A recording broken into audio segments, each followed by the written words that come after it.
Okay, so welcome to the week 4 class meeting for module 154. As always, thank y'all for giving me your time. I appreciate it so much. Few little announcements. I just went over y'all that are on here. I got your projected graduation dates. New students, I will not have yours until next week. So get with me next week on that if you want to know your when you can expect to be done.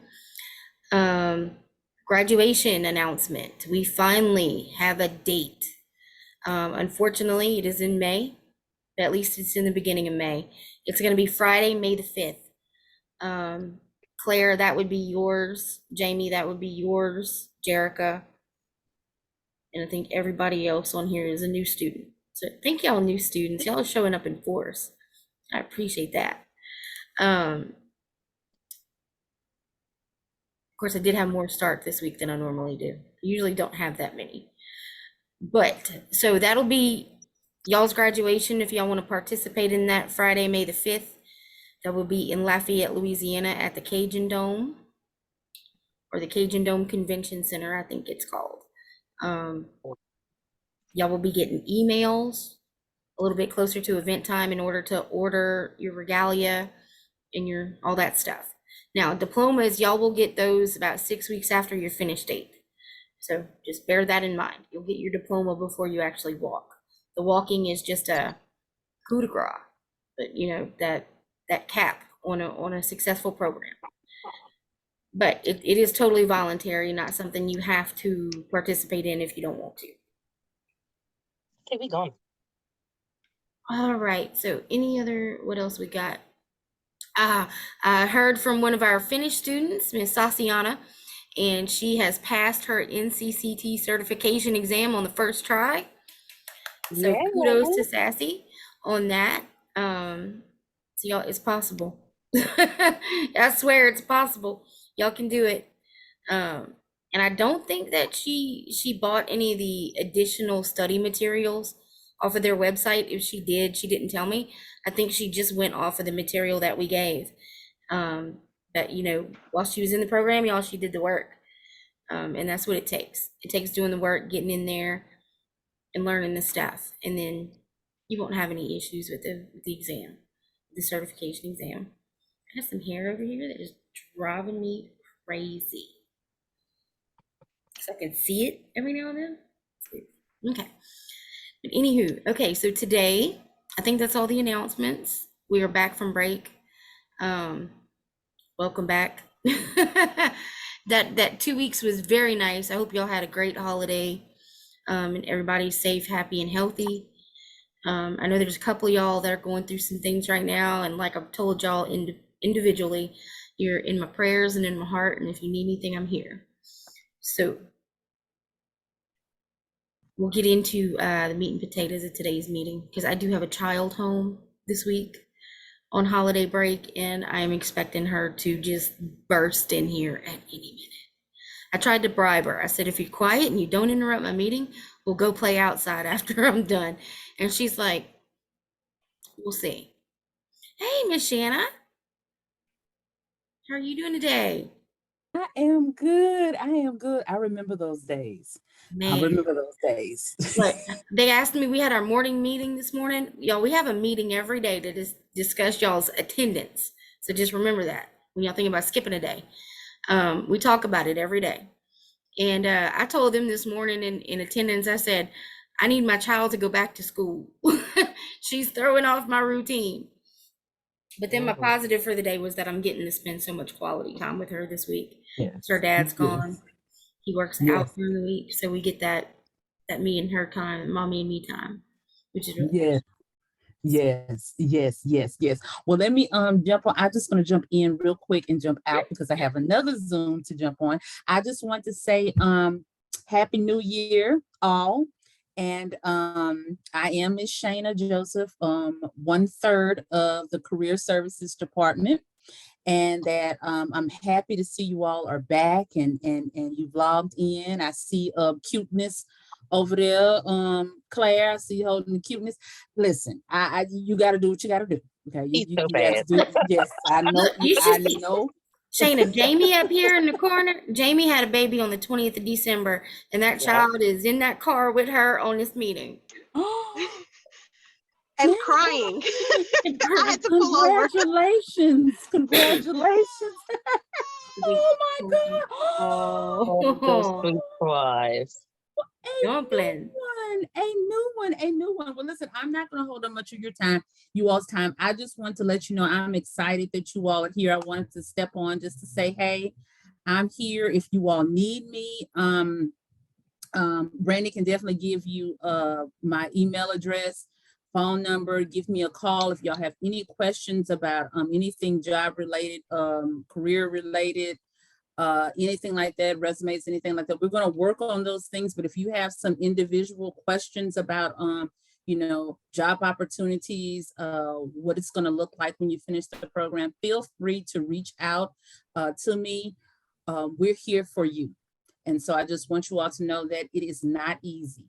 And we know it's not easy. I've gone back to school twice with two little ones. So I know what it's like. I know what it's like have to bring them for undergrad. I would have a couple of times with my child's sitter got sick or had to do something. I would have to bring my youngest, that was my oldest at the time. I had one at that time, and I would bring him in a stroller to campus. I got my undergrad from University of New Orleans, and I would bring him and put him in the stroller outside this classroom, right outside the door. And then I kind of would sit in between. I would bring a desk chair out in the hallway and like crack the door.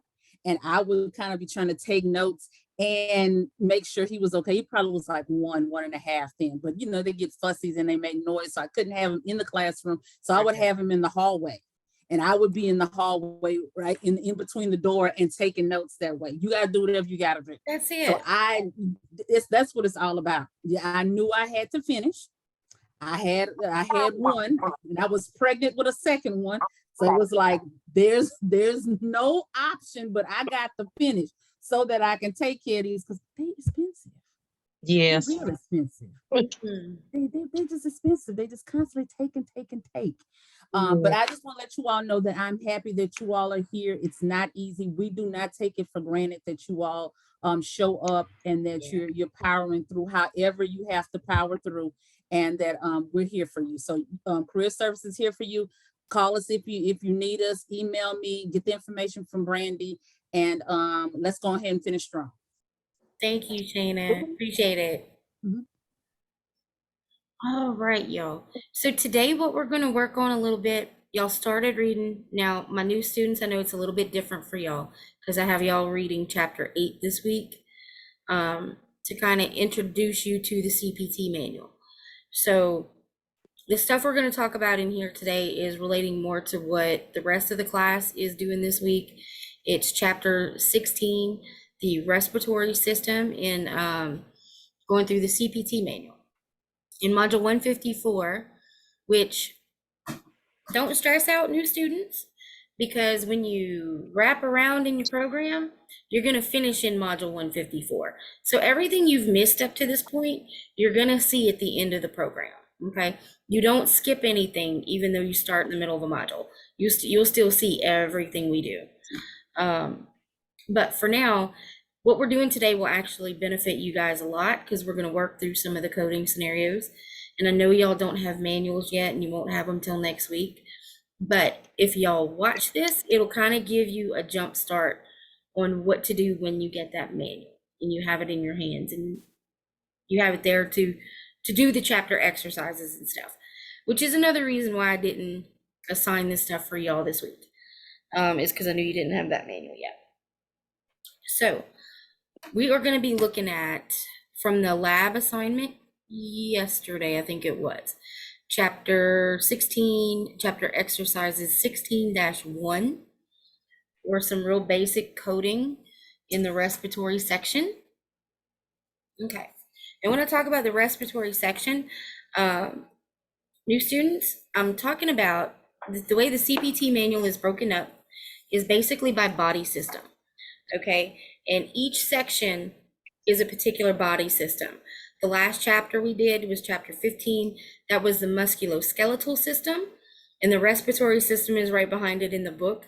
And our chapters in our textbook follow right along with the sections in the CPT manual. We work through them, we hit each one so that y'all have practice coding everything there is, basically. So, and I didn't have it for onboarding the other day, but since we're doing that work today, I do have a CPT manual. This is what, this is what they look like. And if you can see, like I was saying, they are super thick. Super, super thick, like super heavy, thick books. And you see all these little tabbies that I have? These are all the different sections of the CPT manual, okay? And don't let that freak you out. There's a lot of them because there's a lot of body parts, okay? In the ICD-10 manual, I think is even a little bit bigger than this one. That's the two of the main manuals you're going to use. You're also going to have a HCPCS, HCPCS. HCPCS is what we call that. And that is its own special case of coding. And we have a chapter where we cover HCPCS stuff, but primarily you're going to be using the CPT manual and then that ICD-10 manual. Okay. All right. So each of these manuals, when you start coding, there's what they call an alphabetic index and a tabular section. And the tabular section is all those different sections that I'm talking about that we're following along: the musculoskeletal, the respiratory, anesthesia has its own section, cardiovascular stuff has its own section, and so on and so forth. You get the idea. Now, for the CPT manual, the alphabetic index, which is an index, just in what it says, it's an index of everything that's in this manual in alphabetic order. Okay. In the CPT manual, it is in the back. The alphabetic index is the gray section, big, thick gray section in the back. Okay. In your ICD-10 manual, it's in the front. So it's just vice versa. But I mean, it's really easy to look at the side of the book and see where you need to be. But regardless of which book you're using, you're always going to start in your alphabetic index. You're going to read your scenario or your whatever you're working off of, basically, and pick out the keywords, find those in your alphabetic index, and that's going to lead you to your tabular section, to somewhere in this manual. The alphabetic index is going to point you there. You go there, and that's where you find your code. Okay. So what we're going to do today, we're going to do the CPTs only. We're going to focus on that for exercise 16-1.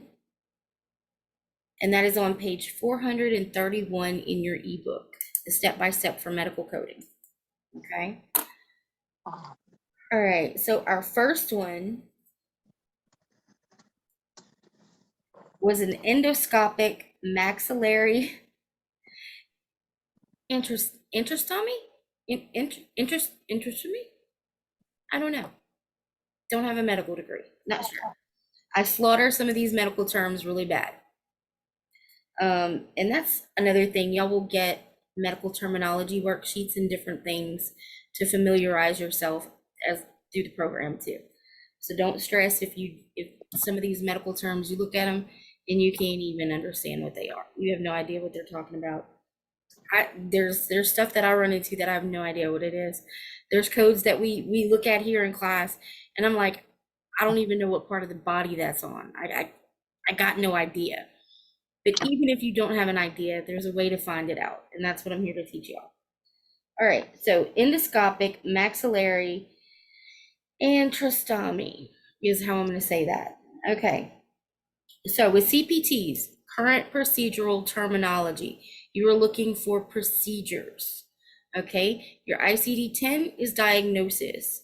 CPT is procedures. CPT is what is done to the patient or for the patient or on the patient.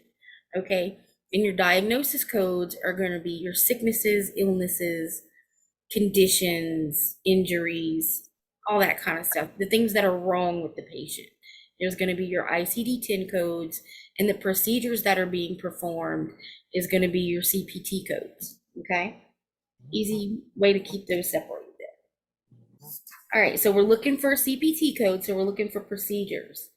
So endoscopic maxillary tracheostomy. Where do y'all think we're going to start with that? In our alphabetic index, what word are we going to go to first? Oh. Oh, it's the respiratory. Claire's got a manual out. All right. So Alright. here's kind of a little tidbit. Anytime y'all see a word that ends in OMY or tromy, tomy, any of those, that's generally a procedure. And you can start there. That's a good starting point when you find a word that ends with STOMY, estomy of some sort. Okay, that's usually a procedure, and you can start there. All right, so let's find that in our alphabetic index.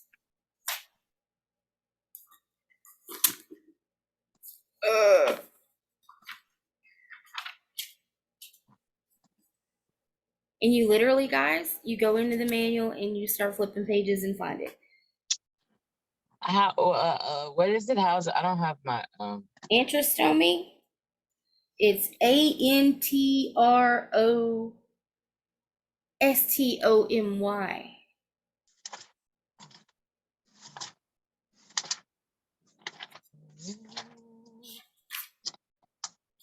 The one thing that I have yet to do I'm about to tab. Okay. is have my index like I am too. I saw one of the other instructors that did that, and I was like, why have I not done this yet? I tabbed mine last week and it made a big difference. The alphabet in the index. that. Y'all, The alphabet in the back, it makes a big difference. Yeah. see, y'all, I've been doing this for 10 years, and I'm just now thinking about Would that tabbing. be something inside the stomach, like intestines? Is it spelled I-N-T or E-N? I don't know. It's ANT. Oh, ANT. So it's gonna be like sinuses. I know the maxillary is like the a maxillary facial thing. sinuses. Yeah. Okay. Endoscopic maxillary, interesting. Maxillary, I know that's a facial thing. Let's see.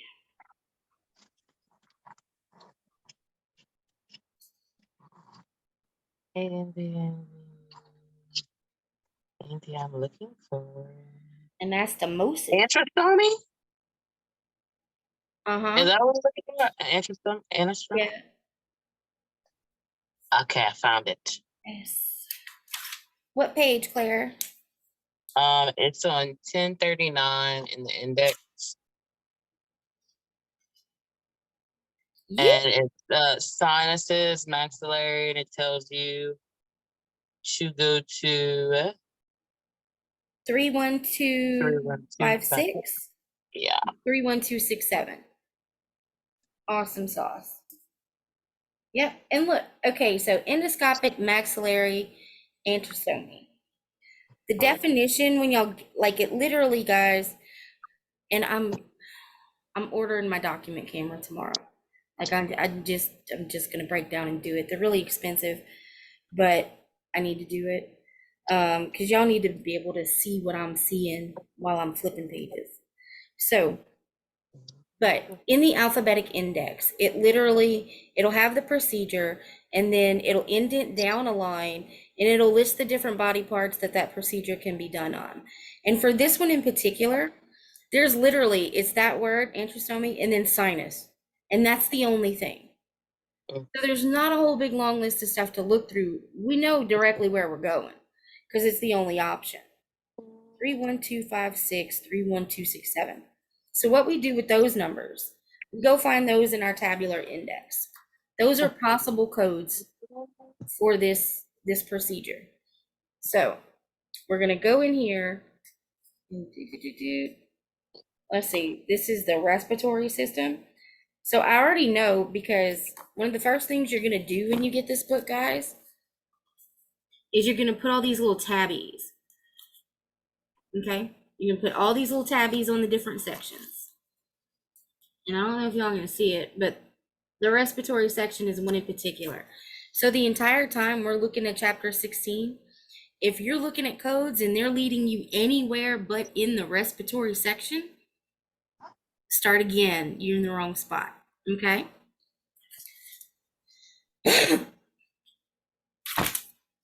All right. So did you get to it, Claire? Yeah, I think 31256 You think the 256? would be a good one. You would be correct. You would be correct. Let's take a look at why. See now, since it gives us two codes, well, actually, regardless of what it gives you in the alphabetic index, you always go to the tabular. And I'm gonna repeat this again because it's that important and that vital for me to get through to you. You always go to the tabular. You do not stop at the alphabetic index. Never. Even if you only have one code as an option, you still have to go to the tabular section and read about that code and make sure that there's nothing that you need to add on to it, or use a different code because there's a rule on that one that says you can't use it for whatever reason. Okay, so never stop at the alphabetic index. You're always going to go to that tabular section as well. Okay. All right, so when we go there, 31257 is what I gave this, or 256.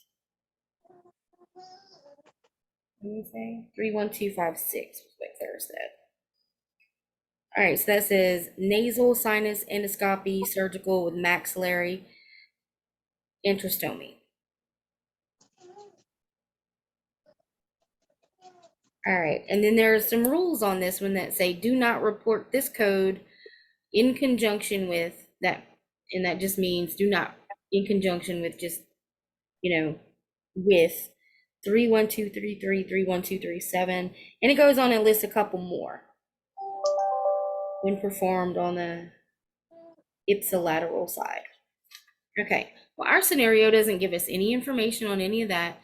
We're not coding any other procedures, so that doesn't apply to us. So we can use this 31256. That's going to be the best thing that's going to fit our scenario. So that's our code. And it's that simple for most of the time. You're going to find it in the alphabetic index, you're going to verify it in the tabular, and then you have your code. Okay, and you just have to read underneath it and around it and make sure there's nothing that needs to be added or taken away or anything like that. That's the big thing. That's the big thing.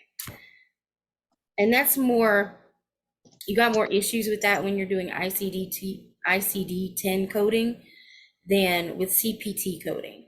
There's not a whole lot of procedures are generally procedures. Whereas with issues and diagnosis and stuff like that, they start taking into consideration this condition with this condition, and it gets all crazy. But for procedures, it's a little bit more cut and dry most of the time, I find, anyway, for me. All right, so good job, Claire. 31256 was our answer on that one.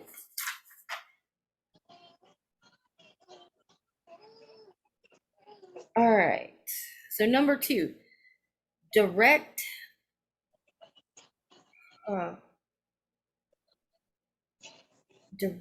laryngoscopy for removal of fishbone. A laryngoscopy for a removal of a fishbone. Where do y'all think we're going to start with that? Where's our procedure in there? Laryngoscopy. Around, yep. Exactly, laryngoscopy. All right, so we're going to find that in our index.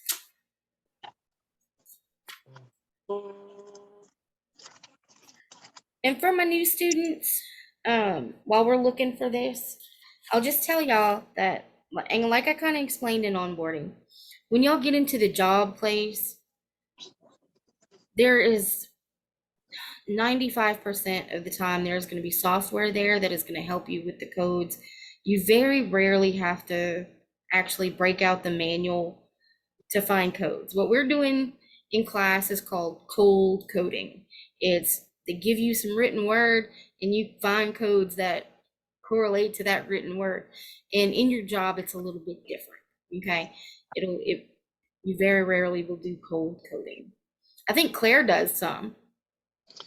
Eh, like every once in a while, like if our system's down, we'll have to piece together if we've already started submitting something. But for the most part, our stuff is already, you just type in Click the right what you're looking option. for, and it'll give you 10 different Exactly. codes, and you decide which one you want to use.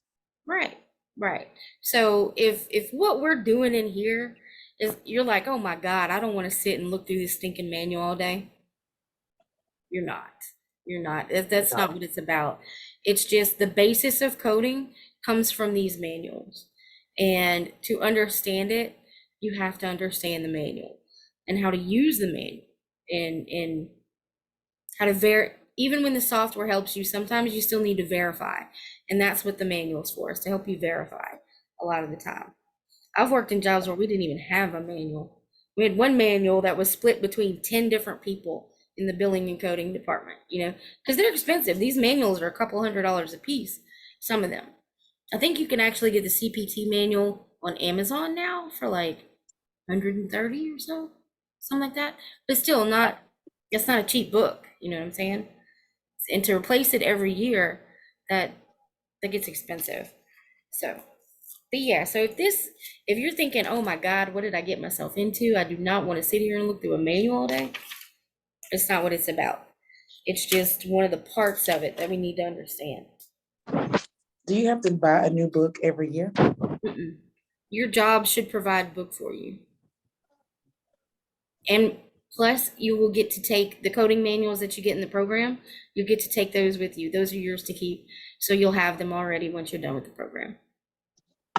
Now, like we say, they do update every year, but you can go on their website and get their updates. You don't have to replace that manual yearly. I don't. In fact, I didn't own one. I didn't own a manual until I started teaching this course. Never used one before I started teaching this course. So, if that tells you anything.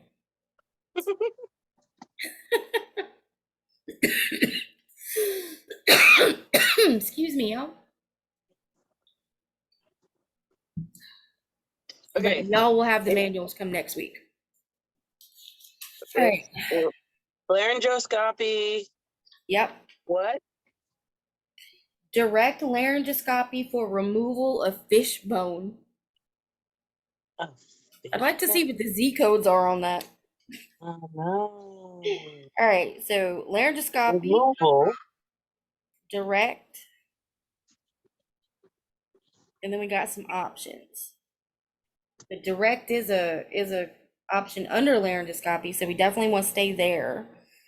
Aspiration, Exploration. and our options under direct are aspiration, biopsy, diagnostic, dilation, exploration, or newborn.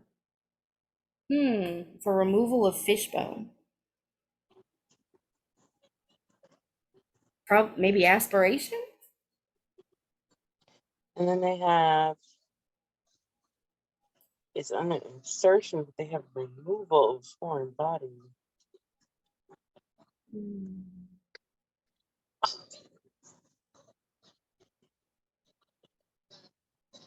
You know what?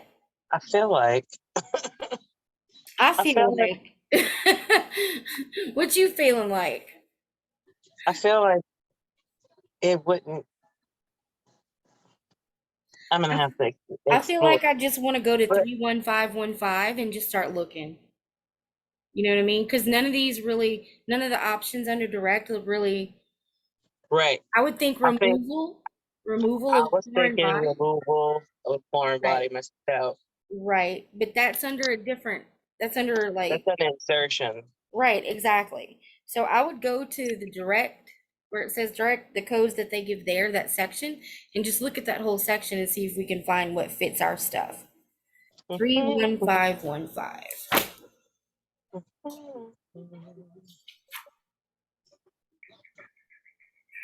With or without a tracheostomy or aspiration during surgery.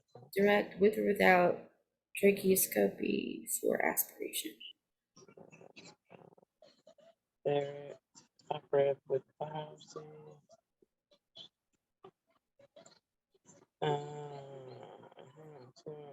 Okay, I think I found it. So what you would do, guys, you would find that first code that they list under direct, and that's a 31515 on this one. You would go to that code and you would just start reading what the definitions for the different codes under there in that section to see which one fits your scenario, fits your what's going on with your patient. Okay.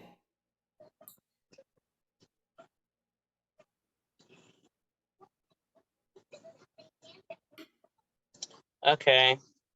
Got it? Yeah. Got 31530? Yep. Yeah. That's what I got too. And we're correct. That is the correct answer.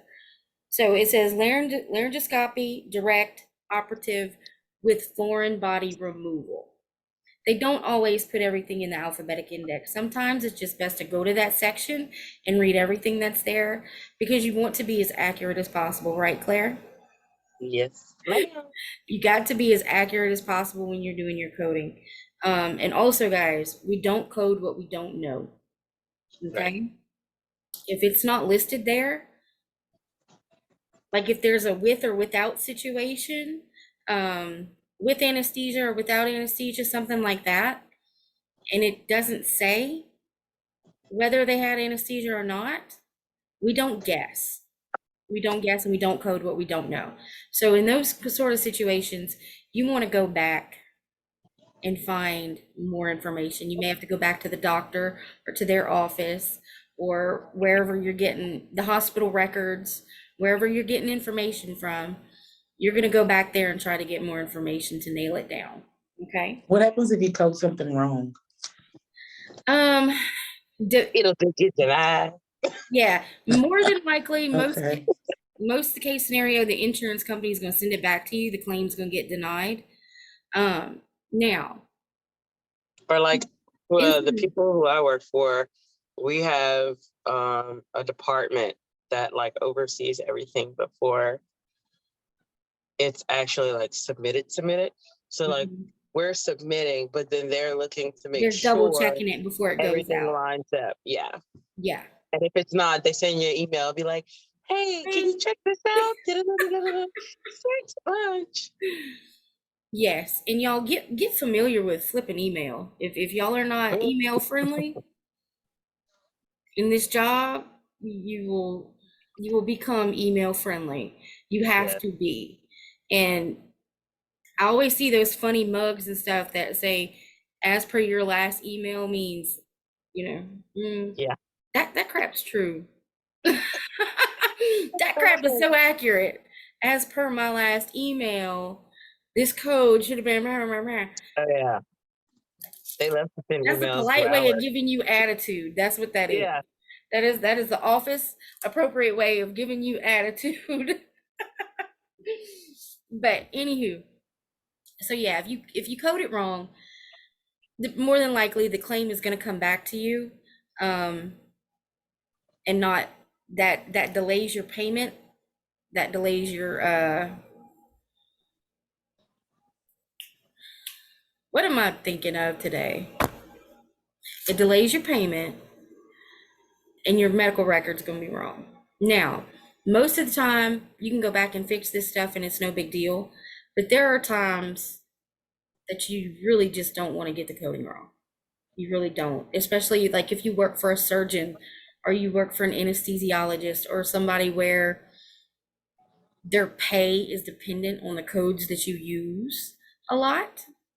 You're coding wrong, you're cutting their pay. They're not getting maximum money for what they're doing. So as billers and coders, we control the revenue flow of a medical office. We control the money that comes into that place. So in order for that business to stay open, we have to be accurate. We got to keep the money flowing. Okay. We got to keep it rolling. It's called a revenue cycle. Claims, insurance, denials, billing. It's a whole cycle. And we are an integral part of that cycle. It could not go without us. And it's unfortunate because there are doctors and clinics and places out there that don't think what we do is that important and think that they can do it themselves. And it's sending some paperwork to the insurance company. No, it's not. It's really not. You kind of got to know what you're doing. And that's why we get paid a little bit more than the girl answering the phone, making appointments. Because we're specialized. We have specialized knowledge that allows us to do this job accurately and effectively and get our provider paid. Like me, I don't like coding. I'll be the first one to tell you I don't really care for coding. I'm a That's my favorite part. I am a medical biller. Put me on the phone with an insurance company and let me argue for my doctor. Pay me. And I was the appeals queen in my office. I could type up an appeal, get my claim paid. I was a very effective biller because I like to argue. And I wouldn't, the insurance companies will try to bully you. And I was not the one that they could bully. I was not the one who would just roll over and go, oh, okay, you're not going to pay my claim. No, you're going to pay my doctor for the services they provided. You know, as long as I had a leg to stand on that I could argue with, I'm getting my claim paid. So, and that secures our paycheck, y'all. That secures our paycheck. So we want to be as accurate and as efficient as possible. We don't want to see claims over and over again. Will it happen? Oh, hell yeah. Yeah, it's going to happen. It's probably going to happen a lot at first. And that's okay. That's okay. Because once you get into that job, you'll start seeing the same codes over and over again. And you're going to get familiar with it and it's going to click for you. And you're going to be fine. You're going to be fine. But are you going to make mistakes? Yeah. Are you going to put the wrong codes and file it to insurance? Yeah, you are. Everybody I does. did. Everybody does. So I we did one just the other want day. to make it as minimal as possible, you know, and catch on as fast as we can to keep things rolling. And if you can't do that, it will cost you your job. You will not stay employed long if you are constantly making those same mistakes and you keep making them over and over and over again. You have to be able to learn what you did wrong and do it right the next time around. That's important too. But yes, all right, so code 31530 was the correct answer for that. We're gonna do one more, guys, because amazingly, my child has been patient up until now. I don't know how much longer it's gonna last. But, so let's take a look at, I wanna take a look at number 3 because it's long. And I wanna show y'all how sometimes when you're giving coding scenarios, you're gonna get this paragraph. And you have to go in and filter out the fluff, the crap that doesn't apply to you, the crap that doesn't affect the codes, just the extra information they're throwing in there to throw you off, basically. You got to find your important information. So we're going to go over number 3. Let me get my book so I can read this. Okay, so number 3 says, after the airway is sufficiently anesthetized, a flexible bronchoscope is inserted through the mouth and advanced to the bronchus, where a transbronchial biopsy of one lobe is obtained. A lot more information there than we really needed. Yeah, the transbronchial. Transbronchial biopsy. Say that was up there. Biopsy That's what is the an code for. obvious keyword there, guys. So a procedure of the bronchial is the lungs? Is that the breathing? Yeah. Yeah, there'd be like Okay. all this Okay. this stuff in here. The bronchial tubes and the So they took the sample. Okay. yeah of one lobe. So they went into one particular side or the other and did a biopsy. And that's the other thing too, y'all. If medicine interests you at all, You'll like this job because you will read all kind of crazy stuff.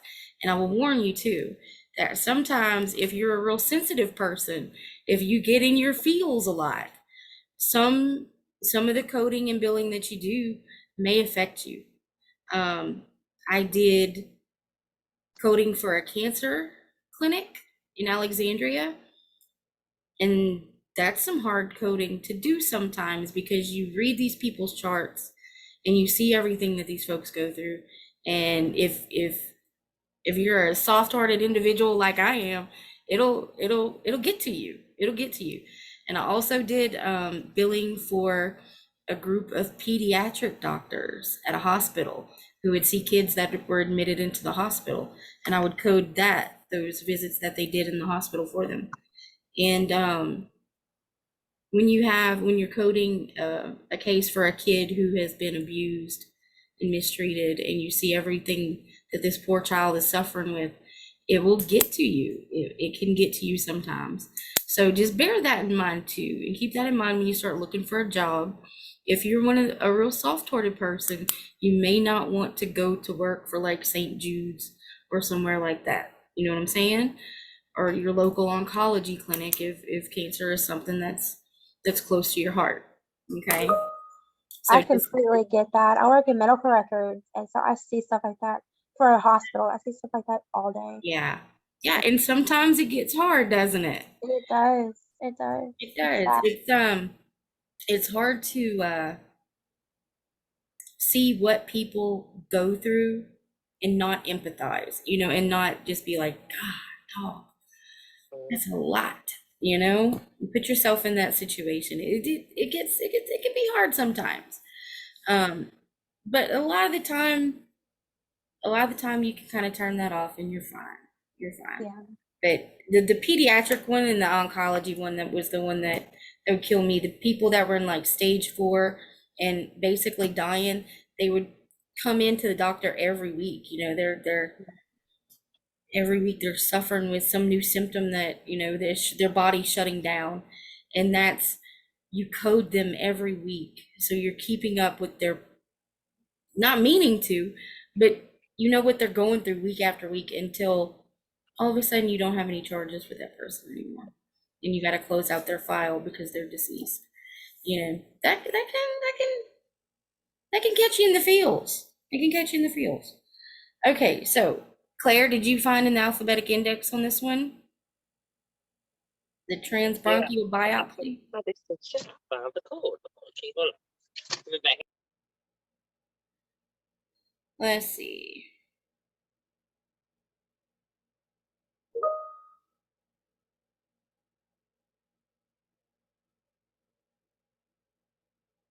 I'm getting messages from my coworkers. If y'all hear the little ding, that's what that is. That is my coworkers talking to me. Okay. I'm trying to break stuff. All right, so what'd you find, Claire? Anything? All right, so what my book is telling me is to find bronchoscopy.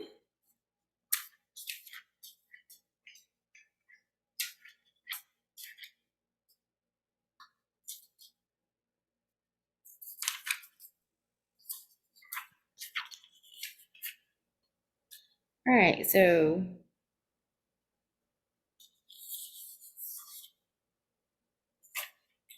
they used a bronchoscope, so they would consider this a bronchoscopy.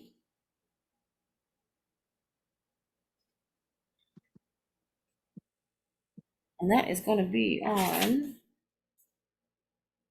1056 in the alphabetic. And under that, literally in that list of options, it gives you biopsy. It starts with 31625. And it actually gives you a range of codes and then 2 additional codes after that. So apparently there's several different transbronchial biopsies that they can do. So we're going to have to go and verify which one of these it's going to be. So we're going to start with 31625.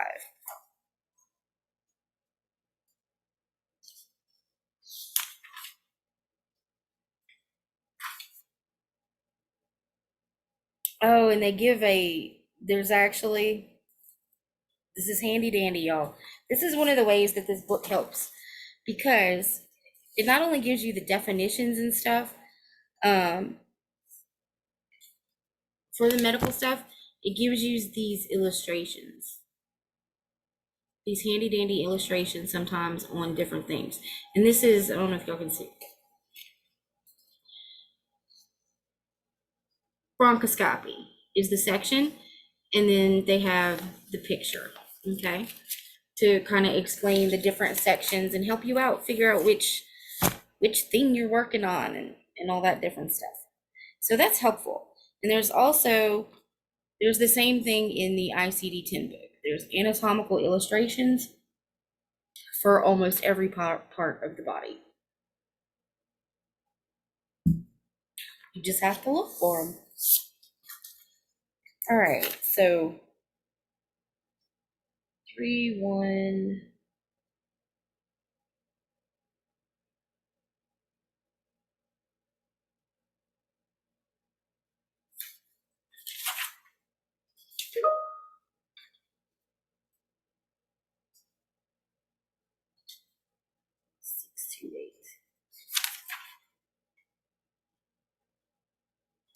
Ah, there we go. Okay, so under the bronchoscopy section, you basically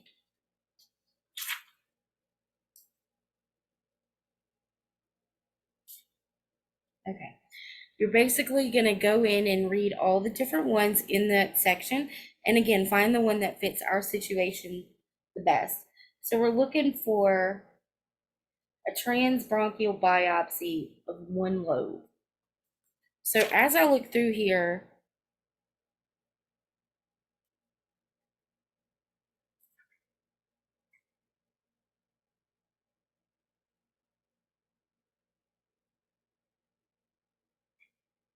placement, computer assisted, image guided navigation, that's not us. With transbronchial lung biopsy, single lobe. Literally spelled out that plainly. But it says on here, 31628 should be reported only once, regardless of how many transbronchial lung biopsies are performed in a lobe. So what that tells me is that I can use this code once, and that's it. Regardless of how many other procedures they do on this, how many more they do on that lobe, I can only use this once. And it tells me to report transbronchial lung biopsies performed on the other lobe using said code. Then they give the code as the 31632. So 31628 would be our correct code for that, because I mean, it fits our scenario exactly perfect.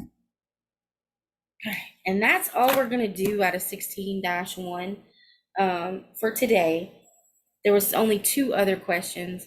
Y'all, I don't load y'all up with work. The chapter exercises are not that deep. They're not. If you do it every day, and I can't get through to y'all enough, work on this stuff every day. Don't let it pile up on you, because then it does turn into a lot, okay? But that is gonna be it for today. Your chapter 16 exam is gonna be Monday? I think Monday? I don't think it's supposed to be tomorrow. Can I ask a quick question? Sure. Okay, so the book that you asked those questions out of, we gonna receive that book, or that's one of the books that we downloaded and we'll have assignments to do in that book every day? That's correct. The book that I'm getting Along the with the chapter assignments exercises online? out of Okay, is this one right here. okay. And this is an ebook for you guys. Okay. There's an ebook, and then there's also a workbook that you have downloaded as well. There's like 6 ebooks that you get, all of our textbooks and workbooks, and there's one called a study guide. Those are all on the computer in Evolve. The only thing you're going to get in print are your coding manuals, these big thick manuals. So the assignments are gonna be out of the book, and also what we do on the My Unitech that's gonna be an assignment every day as well. Correct. Okay, You have, when you sign into My Unitech and you go to the course assignments page, you have one daily assignment, which is one question. And then you have your lab assignment, which is the bulk of your work for the day. And it's Okay. usually like read a little bit in the chapter and do some chapter exercises. In the chapter and how do we exercises, turn that in, with the lab work? you type up your answers to Oh, the type it chapter, up the answer, okay, Yeah. I got you. Into a document, and then just upload, Okay. save that document to the assignment page directly right there Okay. in the assignment. Okay, And there's also, for my new students, we didn't go over this, which I should have, and I apologize.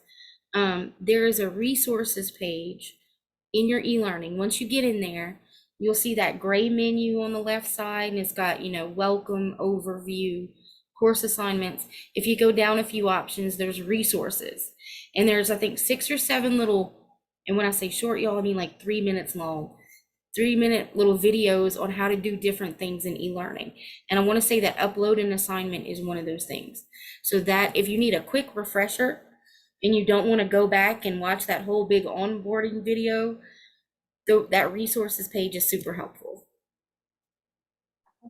I think our assignments for yesterday, I think I did the wrong one. I did, because I didn't do the new student one on accident, but so I'm gonna go back and do that one today. I did I guess for your You did older the regular student lab? one. Yeah, yeah. That's It was fine. That's yeah. fine. Yeah, I wasn't gonna make y'all. I know, like, most of the chapter exercises, like the one we just did in these chapters, is specifically coding. And I know y'all don't have your manuals yet, which is why I went ahead and gave y'all the new student stuff. But that's okay. If you I did, went on Google and I was like, okay, I guess I'll Google it. yeah, you can. You can Google codes, y'all. There are websites out there that'll help you find codes too. Um, I honestly, I don't use them a lot. I don't use them. The coding that I do is all the software helps me out, and what little bit it doesn't help me out with. The little bit of stuff that I have to look up is because it's brand new medicine. Like with monkeypox, stuff like that, which that's not in any book anywhere, and it's probably the only websites that I trust. And that's the thing, is you gotta be looking at reputable websites. And there's a few of them out there, but I go like directly to the AMA, which is the people who, if you look at the top of this book, AMA, I go to their website and I will pull codes and things from there, but that's almost the only place that I go, other than the software that already I do my work on and my book and stuff. And like I said, I don't have to use the book very often. But yes, y'all can Google search for codes until you get your book, if you want to do that. And that's fine. so this is my last question, I know y'all ready to go. Nah, you So we're supposed to be doing the assignments that say daily assignments Mhm. and the one that says day lab, the 1740, and then that's what we're supposed to do today. I Right. mean, yesterday. Yeah. Yesterday would have been the 17 to 40 daily assignment and new student lab for y'all. And today Okay. would have been the 18 to 40 daily assignment and then the 18 to 40 new student lab. Yeah. Okay, This week, and this is the only week, starting next week, y'all are going to be on the same labs as everybody else.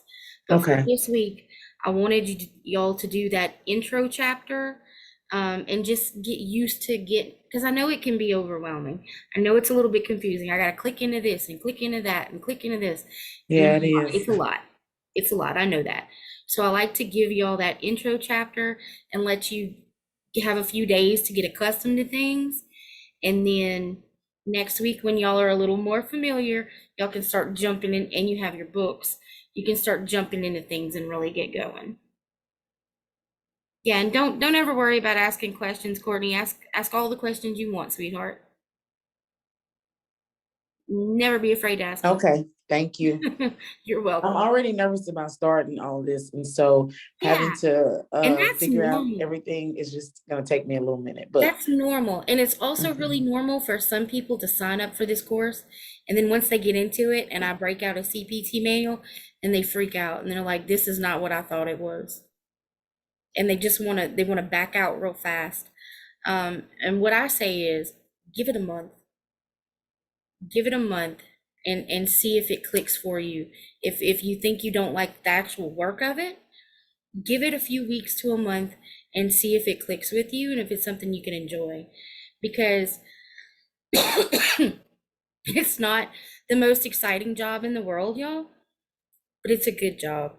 It's a good job. The pay is good, the benefits are good, my schedule is good. I mean, it's for a working mom, it's one of the better career options out there. And it's doing nothing but growing because every year we're getting more and more sicknesses, more and more elderly folk going to the doctor, and the medical industry is doing nothing but expanding. So this career is not going anywhere anytime soon. So it's stable and it's good. And it's one of those that you can do during the day and you don't have to bring it home at night. You don't have to think about it at night. You leave it at work. And that's nice because I've done jobs that I couldn't do that. You know, I've cleaned toilets and I've wiped butts and, you know, grown and baby, you know, so this is, I've done some hard jobs, some labor intensive jobs. So this for me is really nice. It's really nice. And it's way better than fast food or retail. I'm just not, I can't stand coming home smelling like food, and I'm not nice enough to work retail. I'm just not that pleasant. It is much better for me to get in my little scrubs and my tennis shoes and sit in my little cubicle and listen to my little music or my audio book or whatever and do my little work, file my claims, argue with an insurance company here and there. And at 5 o'clock, you clock out and you go on home and be with your family and do your thing. Focus on you. Yeah, baby, you can come out. Our time is up. We have run out of time. Okay, she did good though. That was good. That was like an hour. She did excellent. I'm gonna have to bring her outside to play. Her birthday party's Sunday, so we're trying to get ready for that while I have no transportation. I had to borrow my neighbor's car to go order a cake. I don't know how I'm gonna go pick the cake up because I still ain't gonna have a car come Sunday. Hopefully my neighbor let me borrow her car again. Y'all pray for me. All right, folks. If y'all don't have anything else for me for today, that's a wrap for this week. I am gonna start the coding workshops this coming Tuesday. I am. So I would just, this week was not a no-go. It just was a no-go.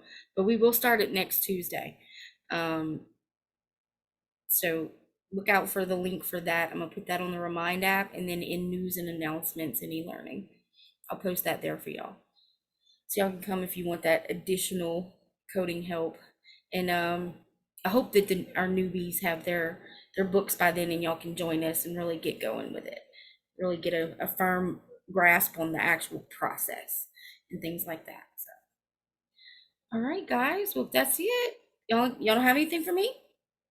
Anything else? Nope, we're good. All right, folks. Be blessed. Have a good one. Thank you again for your time. Really appreciate y'all. Bye. Bye, guys.